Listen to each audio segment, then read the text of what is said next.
Hey guys, in this video I'm going to show how to take backup of your Windows 10 and external drive. So you need to go to the settings, click on the settings, go to update and security. So here you can choose this backup.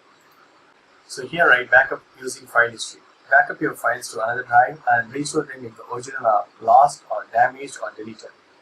So I'm going to choose this add a drive. So I have inserted my Seagate Backup Plus drive, so I'm going to choose that. Automatically backup files, you can enable it. Then more options. If you're choosing that now, right? Backup now.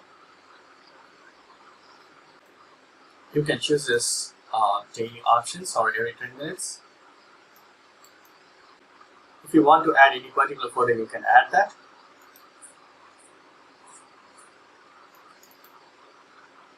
Choose this folder. You can add it. So it should show here. Then click backup now. So it started taking backup. It will take some time. So once it is finished, right, you can restore whenever you want. You can restore the file if it is damaged or lost from your Windows PC. So this is the way you can take backup of your Windows 10 files and folders. That's it. Hope this video is very much helpful. Thank you so much for watching. Please put your comments and feedback in the comments. Thank you. Bye.